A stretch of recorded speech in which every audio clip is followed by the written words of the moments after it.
munaasabadan xariga looga jiray xarun loogu talagalay in lagu nafaqeeyo caruurta da'adoodu ka yartahay 5 sano ee ay haysato nafaqa dari iyo xanuuno kale isbitaalka hooyada iyo dhalaanka ee Banaadir taasi oo uu soo qaban qaabiyay maamulka isbitaalka ayaa lagu qabtay magaalada Muqdisho xaruntan ayaa waxay qayb weyn ka qaadanaysaa daryeelka iyo xanaaneynta quudinta daweynta caruurta Soomaaliyeed ee la ildaran xanuunada iyo nafaqa darida haysata dhalaanka yaryar madaxa qaybta caruurta ee isbitaalka hooyada iyo dhalaanka ee Banaadir Dr. Maxamed Cabdiraxmaan Dr. Qalbi ayaa ka hadlay baahida loo qabay xaruntan maadaama qaybta caruurta aan mas'uul ka ahay waxa farxad iyo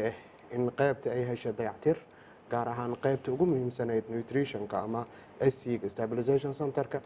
mar kale farxad ay noo tahay muddo badan aan isbitaal ka shaqeynay oo leh khibrad badan oo u lahaa inta isbitaalka shaqadiisa u socotay nutritionka xaalkiisa soo ahaa qaybta nutritionka hadda say tahay isbedel badan ka jiro Professor Ibrahim Ali Ukeer oo ka socday hay'adda Concern oo gacan weyn ka geysatay dayactirka xaruntan ayaa ka warbixiyay doorka ay ka qaadatay hay'adda Concern howlaha lagu horumarinayo isbitaalka waxa waa dadaal isbitaalka lafta dadkii jooga waa dadaal wasaaraddu lafteeda ay mar walba wixii culays nagu noqday ay nala fududeynaysa marka haddii aan saa loo wada shaqeynina waxba ma imaanayaan anaguna sideedaba isma haysanaba hay'ad ajnabi ah isma haysano waxaan isu haysanaa inkastoo hay'ad aan nahay Concern yiraaho hay'addu sideedaba waa Soomaali ninka ugu sareeyna waa Soomaali ninka ugu hooseeyna waa Soomaali marka dareenkaas Soomaalinimada nagu jiro oo markii wax la qabanayo oo maalintii barnaamijkan aan bilaabaynay isbitaalka aan bilaabaynay wax mashruucana ma haysan wax lacagana uma hayn waa wixii la heli karo meelaha laga heli kara lagu bilaabay oo ah madaxa daaweynta xarumaha caafimaadka ee wasaaradda caafimaadka Dr. Cabduqaadir Wehliye Afrax ayaa sheegay in xaruntan ay qayb weyn ka qaadanayso baahiyaha caafimaad ee haysata caruurta aad u nugul oo nafaqa darrihayso oo stabilization center dadka jiifo taqaana qaybta lagu maareeyo xaaladaha nafaqa darrida ee aad u adag ah maadaama marka xaaladaas ay ku sugnaayeen waa isweydiin waxaan war ciyaalkan waxaan ka cabsanaynaa in ay u adkeysan waayaan qabowga iyo dhaxanta maxaan sameynaa waxaan xusiistaa waxaa la isu keenay tala ah ha la soo iibiyo ilaa 1,000 buste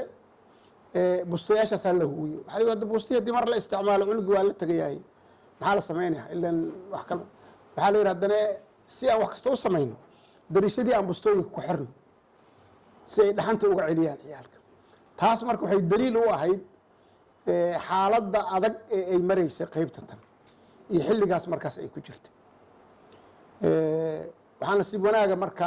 in oo mahadiha ka gaartay ay hay'addii Concern ay u joogsadeen ballan qaadeen barnaamijkan inay sameeyaan taageero ayaga dhexdooda ah iyo qaar ay ka heleen hay'adihii la shaqaynayay ay ku dayactireen waaniga lahaa marka arrintan wax badan ay baraysaa markaan leeyahay ma ahan